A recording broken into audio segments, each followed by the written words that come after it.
68장 귀책 열전 1. 복서의 역사와 효험. 태사공은 말한다. 예로부터 성스러운 왕이 나라를 세우고 천명을 받아 사업을 일으키려 할 때 어찌 일찍이 복서를 보배롭게 여기 훌륭한 정치를 돕지 않은 적이 있었던가. 요임금과 수은임금 이전의 전복에 관해서는 기록할 수 없지만 하, 은주 3대에 일어난 뒤로는 각각 상스러운 징조에 따랐다.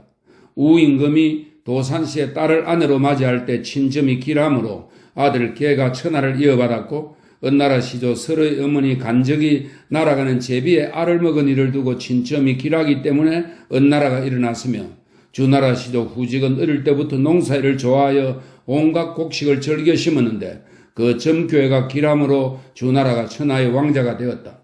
왕들은 여러 가지 의심스러운 것을 결정할 때마다 복서를 참고하고 시초나 규갑으로 결단을 내렸는데 이것은 바꿀 수 없는 도이다. 도이다는 규칙이라는 말입니다. 만, 이, 저, 강 등은 비록 임금과 신하의 차례는 없지만 의심스러운 것을 결정할 때 점을 쳤다. 어떤 때는 쇠와 돌을 써서 점치기도 하고 풀과 나무를 써서 점치는 등 나라마다 그 습속이 달랐다. 그러나 모두 이것에 근거하여 전쟁을 일으키고 공격하고 군사를 나아가게 하여 승리를 얻었으며 각각 그들의 신을 믿고 닥쳐올 일들을 알 수 있다고 생각했다. 대체로 들은 바에 의하면 하나라와 은나라는 점치려고 할 때 시초와 귀갑을 마련하고 끝난 뒤에는 그것을 버렸다. 귀갑은 간직에 두면 영험이 없고 시초는 오래 두면 신통함을 잃는다고 생각했기 때문이다. 주나라에 들어와서는 복관이 언제나 시초와 귀갑을 보물처럼 간직해 두었다. 또 그것들의 크기나 사용 순수에서도 각기 숭상하는 바가 있지만 언제나 그 귀착되는 곳만은 같았다. 어떤 사람은 성왕이 어떤 일을 만나면 기륭을 결정하지 않은 적이 없으며 의심나는 점을 결정할 때는 그것을 보지 않은 적이 없었다. 성스러운 왕이 시초와 귀갑으로 신에게 아뢰어 묻고 의심나는 점을 풀어낸 것은 뒤에 오는 세상이 점점 쇠미해져 어리석은 사람이 지혜로운 사람을 스승으로 받들지 않고 사람들은 제각기 자기 편한 대로 생각하며 가르침이 백가로 나누어지고 도가 흩어지고 경계가 없어졌기 때문에 미묘한 것, 이게 점을 말합니다. 미묘한 것에서 추리하여 정신을 맑게 하려는 것이다 라고 말했다. 또 어떤 사람은 거북의 영묘한 점에서는 성인도 더불어 다툴 수 없는데 거북이 기륭을 보여주고 옳고 그름을 분별하는 것이 인간의 일에 적중하는 경우가 많기 때문이다 라고 했다. 한나라 고조 때는 진나라의 태복관을 그대로 따랐다.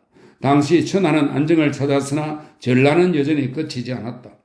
효혜제는 재위 기간이 짧았고 여태우가 여제가 되었다. 효문제와 효경제 때는 선례를 따를 뿐 복서를 연구하거나 실험할 겨를이 없었다. 아버지와 아들이 주관, 전복을 주관하는 관리입니다. 아버지와 아들이 주관을 대대로 이었으나 정미함과 신묘함을 많이 잃었다. 그러나 지금의 황제, 즉 무제가 즉위한 뒤로는 널리 예능의 길을 열어 백가의 학문을 모두 권장하였다.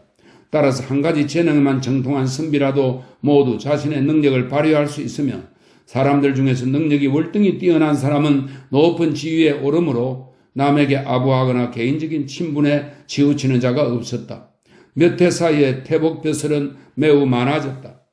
때마침 무제는 흉노를 치고 서쪽으로 대원을 물리치고 남쪽으로 백월을 소나기에 넣으려고 하면서 복서가 미리 기륭의 징조를 예견하여 그 일의 이익을 꾀하려고 했다. 용맹스러운 장수들이 예봉을 휘두르고 천자의 사신이 전쟁터에서 부제를 들고 승리를 얻는데도 한나라에서 시초와 귀갑으로 친점이 도움이 되었다. 그래서 황제는 전복가를 더욱더 중시하여 수천만 전을 내리기도 했다. 구자명 같은 자는 부귀를 누리고 은총까지 받아 그 권세가 조정 대신들을 압도했다. 복서를 이용하여 고도, 무당의 사기술입니다. 복서를 이용하여 고도를 적발하고 무당을 시켜 사람을 저주하여 죽이는 것입니다. 무고 사건도 알아맞혔다. 그러나 그들이 점괘를 이용하여 평소 사소한 원한이나 못마땅한 일이 있었던 상대를 공적인 일과 결부시켜 죄를 덮어씌우고 또 사람을 멋대로 모함하여 일족에게 해를 입히고 한 가문을 사라지게 한 예는 이루 헤아릴 수 없을 정도였다. 관리들은 몹시 두려워 모두 귀갑과 시초가 말을 할 수 있다라고까지 했다. 그러나 나중에 그들의 간악한 짓이 발각되어 삼족이 주멸되었다. 무릇 책을 두 손으로 받들어 기륭의 수를 정하고 거북을 구워 그 징조를 살피는 일은 변화가 무궁하다. 그 때문에 어진 사람을 뽑아 점치게 하였는데 이것이야말로 성인이 신중하게 해야 한다고 할 수 있지 않은가. 주공은 삼귀, 태왕과 계력과 문왕의 거북입니다. 주공은 삼기로 점쳐 무왕의 병을 완쾌되도록 했고 주왕은 포악한 짓을 일삼고 원귀, 큰 거북입니다. 원기로 점쳤으나 길하다는 점괘가 나타나지 않았다. 또 진나라 문공은 주나라 양왕의 왕위를 정하려고 점쳐서 황제가 판천에서 싸운다는 조짐을 얻은 뒤에야 동궁, 천자가 공이 많은 제후에게 내리는 붉은 활입니다. 동궁을 하사받았다. 진나라 흥공은 여의의 미모가 탐나 점을 치니 입의 형상, 구설수에 오른다는 의미입니다. 입의 형상이 나타났는데 그 재앙은 결국 5대까지 흘러왔다. 초나라 영왕이 주나라 왕실을 배반하고자 점치니 거북의 조짐이 불길했는데 마침내 근계 싸움에 져서 죽었다. 이같이 기륭의 징조와 응음은 점괘의 사실 안에서 그대로 나타났고 당시 사람들은 이것을 분명히 보았으므로 점의 징조와 응음이 들어맞는다고 말하지 않을 수 있겠는가? 군자는 대체로 복수를 가볍게 여기고 신명을 믿지 않는 자는 사람의 도리에 어긋난다. 그러나 사람의 도리를 거스르면서 상스러움만을 믿으려 하는 자에게는 귀신도 바르게 알려주지 않는다라고 말했다. 그러므로 서경에서는 의심나는 일을 생각하고 결정하는 방법으로 오모, 5가지 묻는 방법, 즉 자기 생각, 신하, 백성, 복, 서가 있는데 오모가 있는데 복과 서가 그 가운데 둘을 차지한다. 일을 할 때에는 이 5가지를 점쳐서 많은 쪽을 따른다라고 했다. 이것은 오로지 복수에만 의지하지는 말라고 밝힌 것이다. 나는 강남에 갔다가 점치는 것을 보고 그곳 장로에게 물으니 거북은 천년을 살면 연꽃 잎 위에서 놀고 시초는 한 뿌리에 100개의 줄기가 올라온다. 또 시초가 있는 곳에는 호랑이와 이리 같은 짐승이 살지 않고 독초나 쏘는 풀도 나지 않는다. 강수가에 있는 사람들은 흔히 거북을 길러서 잡아먹는데 혈액순환을 좋게 하고 원기를 보충하여 늙는 것을 막는 데 도움이 된다고 생각한다라고 했는데 어찌 믿지 못하겠는가? 저 선생은 말한다. 신은 경학에 능통했으므로 박사에게 학업을 받고 춘추를 배워 우수한 성적으로 난관이 되었으며 다행히 수기로서 대궐을 떠나던 지가 10여 년이나 되었습니다. 저는 태사공전을 좋아합니다. 태사공전에는 사망, 이거는 은주하 3대를 말합니다. 사망은 거북으로 점치는 방법이 다르고 사방의 오랑캐들 역시 점치는 법이 제각기 다르나 모두 이것으로 기륭을 판단했다. 그래서 대충 그 요지를 살펴 귀책 열전을 지었다라고 했습니다. 시는 장안거리를 다니면서 귀책 열전을 구하려 했으나 얻을 수 없었으므로 태복관을 찾아가 장고 문학의 장로들 중에서 모든 일에 능통한 사람들에게 물어 귀책과 복사를 기록하여 아래와 같이 편수를 합니다. 시초와 명귀의 조건. 덕근대 옛날 오제와 사망은 전쟁을 말합니다. 일을 일으키려 할 때는 반드시 먼저 시초와 거북으로 점을 쳐서 결정했다고 한다. 전복서에 전하여 말하기를 아래에 복령, 소나무 뿌리에 기생하는 버섯의 일종입니다. 아래에 복령이 있으면 위에는 토사가 있고 위에 시초가 있으면 밑에는 신령스러운 거북이 있다라고 하였다.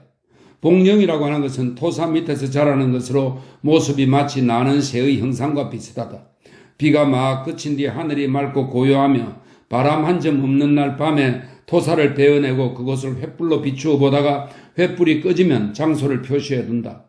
4길 길이의 3배로 주위를 빙 둘러 쌓아두었다가 날이 바른 대로 복령을 파내는데 4자에서 7자를 파들어가면 얻을 수 있으며 7자를 넘으면 얻지 못한다. 복령은 천년 묵은 소나무 뿌리로 이것을 먹으면 죽지 않는다. 덕건대 시초가 나서 줄기 100개가 차게 되면 그 밑에는 반드시 신령스러운 거북이 있어서 이를 지키고 그 위에는 언제나 푸른 구름이 그것을 덮고 있다고 한다. 전복서에 전하여 말하기를 천하가 태평스러워 왕도가 행해지면 시초의 줄기는 한 길이나 자라고 한 다발에서 100개 이상의 줄기가 생겨난다라고 했다. 그러나 오늘날에는 시초를 얻어도 옛날 법도에 맞게 할 수 없으며 줄기가 100개 이상이고 그 길이가 한 길 되는 것도 얻기 어렵다. 줄기가 80개 이상으로 길이가 8자 되는 것마저도 얻기 어렵다. 백성이 점교에 즐겨 사용하는 것은 줄기가 60개 이상이고 길이가 6자인 것을 취하면 쓸만하다. 기록에는 명규를 얻는 사람에게는 재물이 모여들어 그 집은 반드시 10,000,000전을 모으는 부자가 된다. 첫째 북두귀, 둘째 남진귀, 셋째 오성귀, 넷째 팔풍귀, 다섯째 28수귀, 여섯째 일월귀, 일곱째 구주귀, 여덟째 옥귀의 8종류의 명귀가 있다. 거북의 그림에는 각각 배 밑에 문자가 있는데 그 문자에는 어떠한 거북이라고 말하고 있다라고 했다. 여기서는 그것의 대체적인 뜻만을 기록하고 그림은 옮겨 그리지 않았다. 이런 거북을 잡으면 반드시 한자 두치가 안 되는데 사람들은 길이가 7, 8치나 되는 거북을 얻어도 보물로 여긴다. 지금 주옥이나 보기는 비록 깊이 감춰져 있어도 반드시 그 빛을 드러내고 반드시 그 신명함을 나타내는 것은 아마도 이것을 말하는 것인가. 그러므로 산에 옥이 있으면 초목이 기름지고 못에 구슬이 있으면 언덕이 마르지 않는 것은 구슬과 옥의 윤택이 더해졌기 때문이다. 명을 주는 강과 바다에서 나는데 조개 속에 감추어져 있고 교룡이 그 위에 엎드려 있다. 왕이 이것을 얻으면 길이 천하를 보존하며 사방 오랑캐들이 신하로서 복속된다. 줄기가 100개 있는 시초를 얻고 아울러 그 밑에 있는 거북까지 얻어 점을 친다면 말하는 것마다 모두 맞아 충분히 기륭을 결정할 수 있다. 신령스러운 거북은 강수의 물속에서 나오는데 여장군은 해마다 그곳에서 자라는 길이 한자 두치 되는 거북 20마리를 잡아 태복관으로 보낸다. 태복관에서는 길이를 가려 그 뱀밑의 껍질을 떼어낸다. 거북은 천년을 살아야 좋기 한자 두치가 된다. 신령스러운 거북의 영묘함. 왕이 군대를 이렇게 장수를 내보낼 때는 반드시 종묘의 당상에서 거북으로 점쳐 기륭을 정한다. 지금 고묘, 고조의 사당입니다. 지금 고묘 안에는 귀실이 있는데 그 안에 거북딱지를 신령스러운 보물로 감추어 얻었다. 전복서에 전하여 말하기를 거북의 앞발 뼈를 얻어서 구멍을 뚫어 몸에 지니거나 거북을 얻어서 방의 서북쪽 구석에 걸어두면 깊은 산이나 큰 숲속으로 들어가도 길을 잃지 않는다라고 했다. 내가 난관으로 있을 때 만필술, 석주 방전을 본 일이 있는데 다음과 같이 쓰여 있었다. 어떤 신령스러운 거북은 강남의 가림, 아름다운 숲입니다. 강남의 가림 속에 살고 있다. 가림이란 짐승으로는 범이나 이리 같은 것이 없고 새로는 부엉이나 올빼미 같은 것이 없으며 풀로는 독초 같은 것이 나지 않고 덜불도 미치지 못하며 도끼도 닿지 않는 숲. 이것이 가림이다.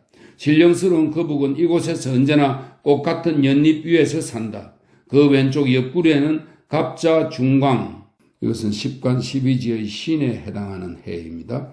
갑자 중광의 필부가 나를 얻으면 임금이 되거나 봉토를 차지하는 제후가 될 것이고 제후가 나를 얻으면 제왕이 될 것이다 라는 글이 씌어 있다.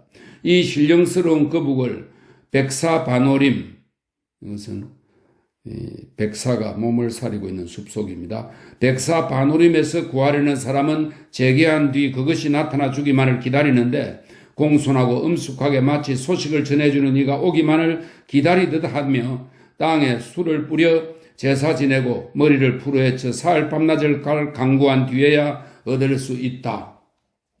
이 기록을 보면 어찌 거룩하다고 하지 않겠는가? 어찌 거북을 존경하지 않을 수 있겠는가? 남쪽의 어떤 노인이 거북으로 침상의 다리를 받쳐 두었는데 20년이 지나 노인이 죽어 침상을 옮기려니 거북은 여전히 죽지 않고 살아있었다. 거북은 기운을 움직여 몸속으로 끌어들일 수 있기 때문이다. 어떤 사람이 물었다. 거북은 이처럼 매우 신령스러운데 태복관에서는 어찌 살아있는 거북을 얻자마자 죽여 그 딱지를 취합니까? 최근 강수가에 사는 사람이 명귀를 얻어 길렀는데 그 집은 그로 인해 큰 부자가 되었다. 그는 다른 사람과 상의하여 거북을 보내주려 했으나 그 사람은 거북을 죽일지언정 놓아주지 말지니 거북을 놓아주면 집안이 망할 것이라고 했다. 그런데 거북이 꿈에 나타나서 말했다. 나를 물속에 보내주고 나를 죽이지 마시오. 그러나 그 집에서는 결국 거북을 죽였다. 거북을 죽이자 집주인 자신도 죽고 집안도 불행하였다.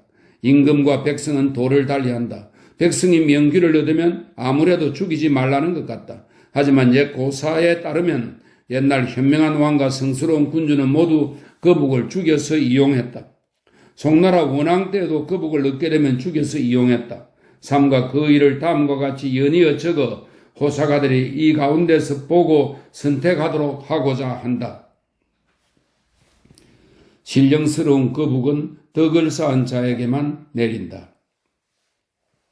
송나라 원왕 2년에 강수의 신이 신령스러운 거북을 하수의 신에게 사신으로 보내어 신령스러운 거북이 천양까지 왔을 때 예저라는 어부가 그물을 걷어올려 이를 잡아 대바구니 속에 넣어두었다. 한밤중에 거북은 기어나와 송나라 원왕의 꿈속에 나타나 말했다. 나는 강수의 신을 위해 사신으로 하수의 신에게 가던 길에 길목에 그물이 쳐져 있어 천양에 사는 예저라는 자에게 잡혀갈 수 없게 되었습니다. 몸은 도망칠 걱정으로 가득하지만 사정을 말할 만한 데가 없습니다. 왕께서는 덕과 의로움이 있으므로 찾아와 호소합니다. 원왕은 깜짝 놀라 깨어났다. 그러고는 박사 위평을 불러 물었다. 지금 과인은 꿈속에서 한 대장부를 만났는데 목을 뻗고 머리를 늘어뜨리고는 수놓은 검은색 옷을 입고 짐수리를 타고 꿈속에 와서는 과인에게 이렇게 말했소. 나는 강수의 신을 위해 사신으로 하수의 신에게 가던 길에 길목에 그물이 쳐져 있어 천양에 사는 예저라는 자에게 잡혀갈 수 없게 되었습니다. 몸은 도망칠 걱정으로 가득하지만 사정을 말할 만한 데가 없습니다. 왕께서는 덕과 의로움이 있으므로 찾아와 호소합니다. 이것이 무슨 뜻이요? 위평은 식, 점치는 도구로 하늘과 땅의 형상이 그려져 있다고 합니다. 위평은 식을 손에 들고 일어서더니 하늘을 우러러 달빛을 보고 북두성이 가르치는 곳을 살피고 해가 향하는 곳을 정하고 규와 구, 권과 형의 도움을 빌려 사유, 사유는 서북, 서남, 동남, 동북입니다. 사유를 정하고 팔괘가 서로 바라보게 했다. 그런 뒤에 그 기륭을 살펴보니 거북 형상이 먼저 나타났다. 그러자 위평은 원왕에게 대답했다. 어젯밤은 임자일로 28수가 견우에 자리하고 있습니다. 하수의 물은 크게 모이고 귀신들이 서로 의논합니다. 은하수가 남북으로 바로 위치하여 강수와 하수의 신은 굳건히 약속하기를 남풍이 막 불어오면 강수의 신을 사신을 먼저 보내기로 하였습니다. 흰 구름이 은하수를 덮으면 만물이 모두 제자리에 멈춥니다. 북두성의 두 병, 이거는 자루 부분입니다. 북두성의 두 병이 해 있는 쪽을 가르치고 있으니 사자가 갇히게 된 것입니다. 검은 옷을 입고 짐수리를 탄 것은 거북입니다. 왕께서는 급히 사람을 시켜 물어서 찾으십시오. 왕이 대답했다. 좋소. 이에 왕은 곧 사람을 보내어 천양의 현령에게 달려가 묻도록 했다. 고기잡이 하는 자는 몇 집이나 되느냐? 예저라고 이름 불리는 자가 누구냐? 예저가 잡은 거북이 왕의 꿈에 나타났기 때문에 왕이 나를 보내 거북을 찾아오라고 하셨다. 천양 현령은 아전들을 시켜 호적을 조사하고 지도를 살피도록 했다. 강가에서 고기잡이 하는 자가 55집인데 상류에 있는 움막에 예저가 살았다.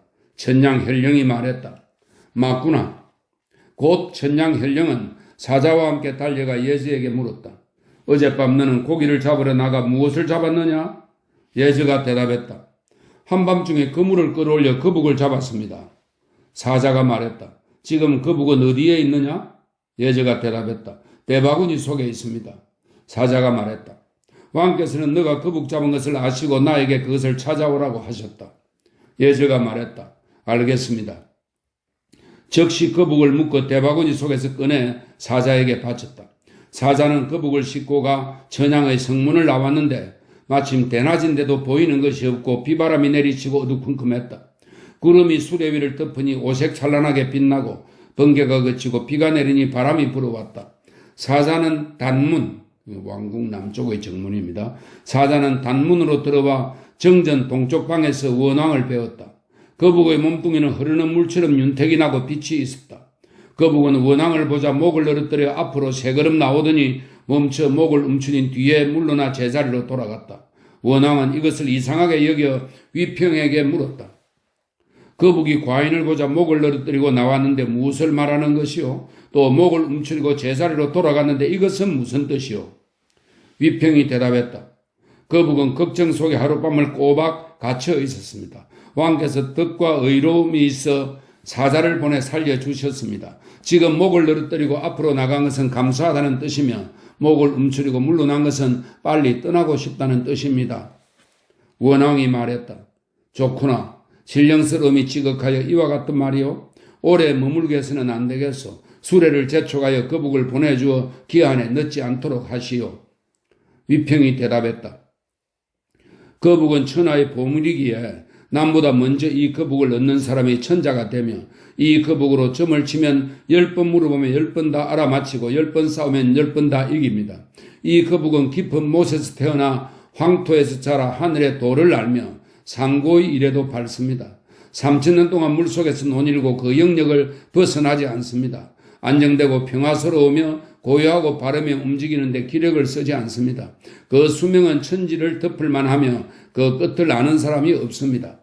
사물과 함께 변하여 사계절마다 색깔을 바꿉니다. 가만히 숨어 살면서 엎드린 채 아무것도 먹지 않습니다. 즉 봄에는 푸른색, 여름에는 누런색, 가을에는 흰색, 겨울에는 검은색으로 바뀌어 음양에 밝고 형덕에 밝아서 먼저 이해를 알고 화복을 살필 줄 압니다.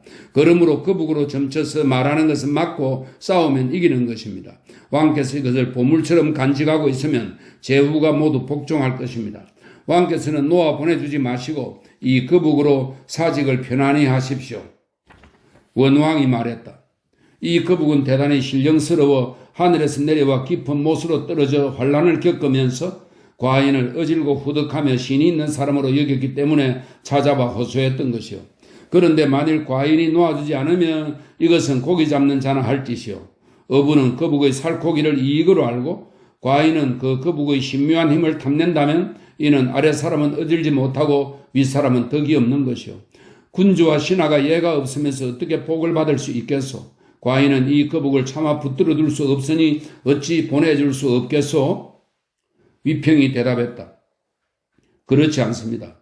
신이 덕건데 큰 덕은 갚지 않아도 되고 귀중한 물건을 남이 맡기면 돌려주지 않아도 되며 하늘이 준 것을 받지 않으면 하늘은 그 보물을 도로 빼앗는다고 했습니다. 지금 이 거북은 천하를 두루 돌아다니다가 다시 제자리로 돌아온 것입니다. 거북은 위로는 푸른 하늘에 이르고 아래로는 지늘게 다다르며 구주를 두루 돌아다니지만 치욕을 당한 도 없고 오래 붙들려 있은 적이 한 번도 없었습니다.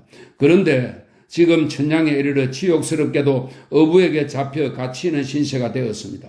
왕께서 놓아주시더라도 강수의 신과 하수의 신은 틀림없이 노하여 원수를 갚으려 할 것이며 거북 스스로도 모욕을 당했다며 다른 신들과 의논하여 다양한 방법으로 복수할 테니 장마는 깰 줄 모르고 홍수는 다스릴 방법이 없을 것입니다. 그렇지 않으면 큰 가뭄이 들고 바람이 불어 먼지를 일으키며 메뚜기 떼가 크게 일어나 백성은 수확 시기를 잃게 될 것입니다. 왕께서 거북을 놓아주는 일을 실천하셔도 반드시 징벌이 찾아올 것입니다. 그것은 다른 까닭이 있어서가 아니라 재앙의 빌미가 거북에 있기 때문입니다. 나중에 후회한들 어찌 미칠 수 있겠습니까? 왕께서는 이 거북을 놓아주지 마십시오. 원왕은 몹시 슬피 탄식하며 말했다. 대체로 남의 사자를 가로막고 남의 계획을 끊어놓는다면 이것이 포악한 짓이 아니겠소? 남이 가지고 있는 것을 빼앗아 자기 보물로 만든다면 이것은 강탈이 아니겠소? 과인이 듣건대 포악한 것으로 얻는 자는 반드시 포악한 것으로 망하고 강제로 빼앗은 자는 반드시 뒤에 공을 잃는다고 들었소. 거랑과 주왕은 강포했기 때문에 자신도 죽고 나라도 망했소. 지금 내가 그대 말을 받아들이면 인의를 갖춘 군주라는 이름은 없고 강포의 도만 남소. 그렇게 되면 강수와 하수의 신은 당왕과 무왕이 되고 나는 거랑과 주왕이 되는 것이니 이익을 얻기는커녕 허물만 받게 될까 두렵소. 과인은 의심스러워 주저하는데 어찌 이 보물만을 섬기겠소? 수레를 재촉하여 거북을 보내주고 오래 머물지 않도록 하시오. 위평이 대답했다. 그렇지 않습니다. 왕께서는 근심하지 마십시오. 하늘과 땅 사이에는 돌이 쌓여 산을 이루었으나 산은 높아도 무너지지 않으며 땅은 산 때문에 안정됩니다. 그러므로 물건이란 위태로워 보이나 도리어 편한 것이 있고 가벼워 보이나 도리어 옮길 수 없는 것이 있으며 사람은 충성스럽고 신의가 있어도 방종한 사람만 못한 경우도 있고 때로는 아주 못생겼어도 큰 벼슬에 어울리고 때로는 아름답고 고운 얼굴을 하고 있어도 많은 사람의 근심거리가 되기도 한다고 했습니다. 신성한 사람이 아니면 사물의 이치를 다 말할 수 없습니다. 봄, 여름, 가을, 겨울은 덥기도 하고 춥기도 한데 추위와 더위가 서로 조화를 이루지 못하면 사물을 해치는 기운이 서로 침범하게 됩니다. 해를 같이 하면서도 절기를 달리하는 것은 그 때가 그렇게 만들기 때문입니다. 그러므로 봄에는 만물이 나고 여름에는 자라며 가을에는 거두고 겨울에는 저장합니다. 사람도 이와 같아서 어떤 사람은 인의를 실천하고 어떤 사람은 강포를 행하는데 강포도 때로는 행하는 이유가 있고 인의도 실행하는 때가 있습니다. 만물은 모두 이와 같아서 똑같이 다스릴 수 없습니다. 왕께서 신의 말을 듣고 싶다면 신은 이 점을 모두 말씀드리겠습니다. 하늘은 오색을 나타내어 흑백을 분간하고 땅은 오곡을 낳아 선악을 납니다. 그러나 인간은 분간할 지혜가 없어 짐승과 서로 같았습니다. 골짜기나 동굴에 살았으며 밭을 읽을 줄도 몰랐습니다. 천하에 재난이 일어나고 음양이 서로 뒤섞이자 다급하고 총망해하며 남녀가 통하였으나 서로 선택하지는 않았습니다. 요사스럽고 불길한 일이 자주 나타나서 종족을 전하는 것도 외롭고 척박했습니다. 그래서 성인이 생명 있는 것들을 분별하여 서로 잡아먹는 일이 없도록 했습니다. 짐승에게는 암수 구별이 있으므로 산에 살도록 하고 새에게도 암수가 있으므로 숲과 못에 살게 하며 딱딱한 껍질을 가진 벌레는 계곡에 살도록 하였습니다. 그리고 백성을 다스리기 위해 성곽을 만들어 그 안에는 25집입니다. 수는 1000집입니다. 여와 수를 경계짓고 그 밖에는 남북으로 이어지는 길입니다. 천과 맥, 동서로 이어지는 길입니다. 천과 맥을 만들었습니다. 부부인 남녀에게는 밭과 집을 나눠주고 그 집이 늘었으면 지적도와 호적을 만들어 친족 이름을 구별하였습니다. 관청을 세워 관리를 두고 자기와 복록을 주는 방법으로 그들을 권장하며 명주와 삼배옷을 지어 입히고 오곡을 먹여 길렀습니다. 백성은 밭을 갈아 씨앗을 흙으로 덮고 호미질로 김을 맵니다. 입은 맛있는 것을 먹고 눈은 아름다운 것을 보며 몸은 그 이익을 받았습니다. 이러한 것으로 보면 강한 것이 아니고는 이러한 데까지 이르지 못합니다. 그러므로 밭갈이 하는 사람이 강하지 않으면 균, 원형의 곶집이고요. 창은 방형의 곶집입니다. 균과 창이 차지 않고 장사꾼이 강하지 않으면 이익을 얻지 못하며 부녀자가 강하지 않으면 짜놓은 포백이 정교하지 못하고 관청의 통제가 강하지 않으면 위세가 설 수 없으며 대장이 강하지 않으면 군사들이 명령대로 부려지지 않으며 제후나 왕이 강하지 않으면 영원히 명성을 떨치지 못한다고 합니다. 따라서 강이라는 것은 모든 일의 처음이며 분별하는 도리이고 사물의 기강입니다. 강을 통하면 찾는 것을 얻지 못하는 일이 없습니다. 왕께서 그렇지 않다고 생각하신다면 왕께서는 저 옥독과 척치가 곤륜산에서 생산되고 명월주가 사해에서 난다는 말을 듣지 못하셨습니까? 돌을 깨고 조개를 갈라 꺼내어 저작거리에 내다 팔게 되면 성인은 그것을 얻어 큰 보물로 여기고 큰 보물을 가진 사람이라야만 천자가 됩니다. 지금 왕께서는 거북을 붙들어 두는 것을 스스로 포악하다고 하시지만 조개를 바다에서 쪼개는 것만 못하고 스스로 강포하다고 생각하시지만 곤륜산에서 돌을 깨는 것만 못합니다. 이것을 갖는다고 하여 허물이 될 수 없으며 보물을 삼는다고 하여 화가 될 수 없습니다. 지금 거북이 사자가 되어 찾아오다가 그물에 걸려 어부에게 잡혔지만 왕의 꿈에 나타나 직접 도움을 호소했으니 이것은 나라의 보물인데 왕께서는 무엇 때문에 걱정하십니까? 원왕이 말했다. 그렇지 않소. 내가 듣건대 가는은 복이 되고 아침은 화가 된다고 하오. 남의 임금된 자가 아침을 듣는다면 이는 어리석고 미혹한 것이라고 했소. 그렇지만 화라는 것은 함부로 이르지 않고 복이라는 것은 부질없이 오지 않는 법이요. 하늘과 땅의 기운이 화합하여 모든 재물을 낳고 기운에는 음양에는 구분이 있고 사계절이 차례로 바뀌며 12달은 동지와 하지를 기한으로 하여 바뀌요. 성인은 이와 같은데 통철했으므로 몸이 재앙을 입지 않고 현명한 왕은 이런 이치로 다스림으로 감히 사람을 속이지 않소. 그러므로 복이 이르는 것은 사람 스스로 낳는 것이고 화가 이르는 것은 사람 스스로 이루는 것이라 하오. 화와 복은 같은 것이며 형과 덕은 나란히 가는 것이요. 성인은 이러한 이치를 살펴보아 기륭을 알았소. 거랑과 주왕 때는 하늘과 공을 다투고 귀신의 길을 막아 사람과 서로 통하지 못하도록 했소. 이것은 이미 무도한 일인데도 아첨하는 신하가 많았소. 거랑에게는 조랑이라는 아첨하는 신하가 있었는데 거랑으로 하여금 무도한 일을 하도록 가르치고 탐욕스럽고 잔인한 것을 권장하며 당왕을 하대에 가두고 관용봉을 죽이도록 했소. 좌우에 있는 신하들은 죽음이 두려워 고랑 옆에서 구차스럽게 아첨을 일삼았소. 나라는 달걀을 쌓아놓은 것처럼 위태로운데도 모두 걱정 없다고만 말하고 만세를 외치며 즐겼소. 그들 중에는 즐거움을 아직 반도 누리지 못했다고 말하며 거랑의 눈과 귀를 가리고 함께 속이며 미쳐 날뛰는 자도 있었소. 당왕이 드디어 거랑을 치니 그는 죽고 나라는 멸망했소.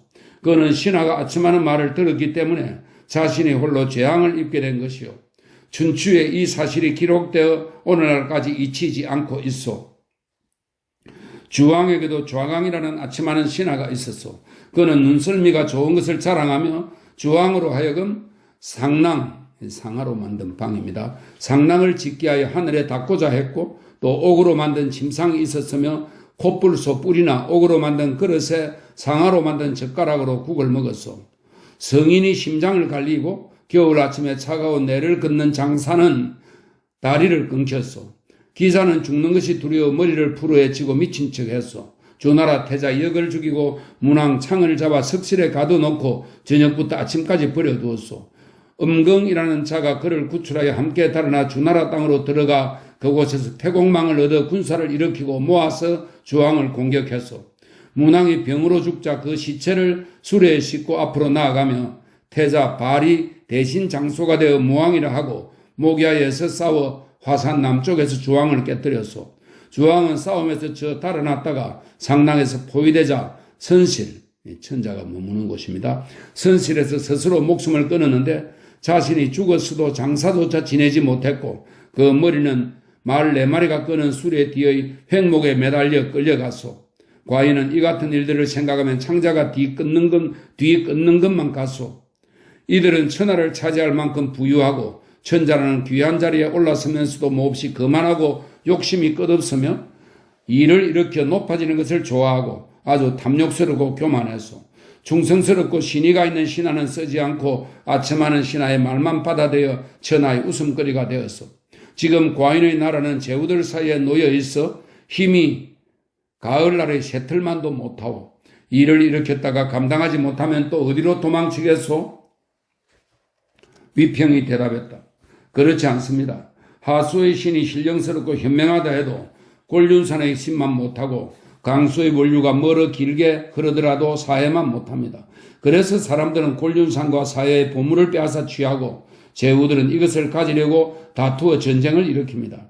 작은 나라는 망하고 큰 나라는 위태로워지며 남의 아버지와 형을 죽이고 남의 처자식을 포로로 잡으며 나라를 해치고 종묘를 없애가면서 이 보물을 놓고 다툽니다. 나누고 빼앗으려 전쟁하고 공격하니 이것이 강포함입니다.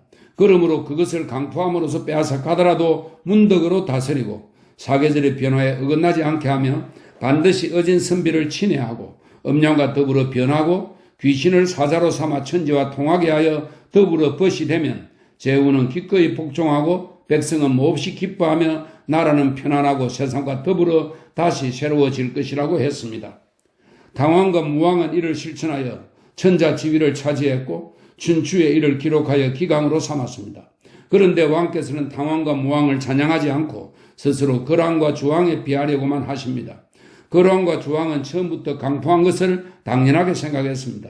거랑은 사치스러운 와시를 짓고 주왕은 상랑을 지었으며 백성으로부터 씨를 거둬들여 장작 대신 태우고 백성의 힘을 애써 소모시켰으며 부세에는 한도가 없고 법칙도 없이 사륙했으며 다른 사람의 육축을 죽여 그 가죽으로 자루를 만들고 자루 안에 그 피를 담아 매달아 놓고 사람들과 함께 이것을 쏘아 천재와 강함을 다투었습니다.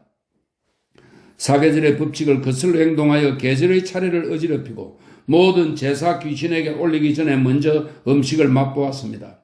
가난하는 사람은 거적히 죽이고 아첨하는 자만 곁에 두었습니다. 성인은 엎드려 숨어 살고 백성은 행동할 수 없었습니다.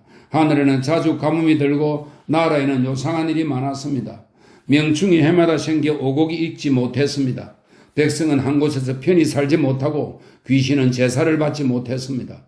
날마다 회오리 바람이 날마다 일어나고 대낮인데도 캄캄하였습니다. 일식과 월식이 함께 일어나 숨을 죽인 듯 천지에 빛도 없었으며 뭇 별이 어지럽게 움직이니 모든 것이 기강에서 벗어났습니다. 이러한 일을 보더라도 어떻게 거왕과 주왕이 오래 지속될 수 있었겠습니까? 당왕과 무왕이 나타나지 않더라도 당연히 멸망해야 할 때였습니다. 그러므로 당왕이 거왕을 치고 무왕이 주왕을 이긴 것은 그 때가 그렇게 만든 것입니다. 이래하여 당왕과 무왕은 천자가 되고 자손이 대대로 이어받았으며 죽을 때까지 허물이 없었으므로 후세 사람들은 그들을 칭송하여 오늘날까지 거칠 줄 모릅니다. 이것은 때에 맞추어 행동하고 일의 형세를 보아 강하게 나갔기 때문에 그들은 제왕의 사업을 이룰 수 있었던 것입니다. 지금 이 거북은 큰 보물이니 성인의 사자가 되어 뜻을 현왕에게 전하러 왔습니다. 거북은 손발을 쓰지 않아도 우레와 번개가 인도하고 바람과 비가 보내주고 흐르는 물이 흘러가게 해주었습니다.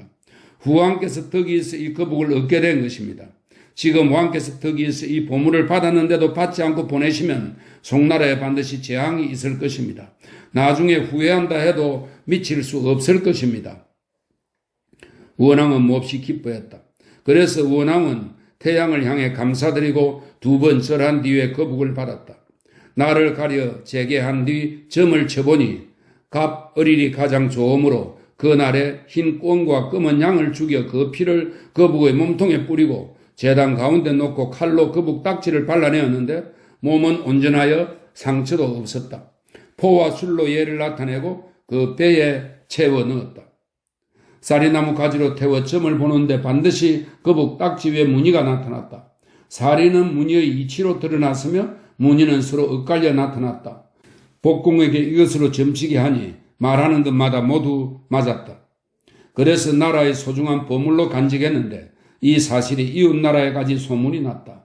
또 소를 죽인 뒤 그 가죽을 벗겨 적나라에서 나는 오동나무에 씌워 북을 만들자 풀과 나무가 각각 흩어져 무장한 군사로 바뀌었다. 싸우면 이기고 치면 빼앗는데 원왕만한 사람이 없었다. 원왕 때 위평은 송나라 재상이 되었다. 그 무렵 송나라가 가장 강한 것은 거북의 능력 때문이었다. 신령스러운 거북은 기륭을 알지만 곧장 그 뼈는 말린다. 그러므로 이런 말이 있다. 거북은 신령스러워 원왕의 꿈속에 나타날 수는 있지만 어부의 대바구니에서 스스로 빠져나오지는 못했다.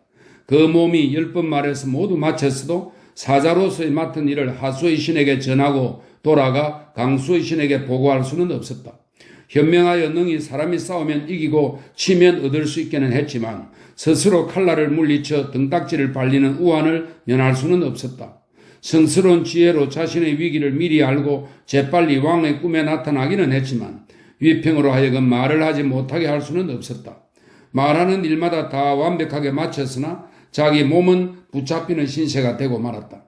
닥친 때가 불리하면 또한 어찌 그 현명함을 쓸 수 있겠는가.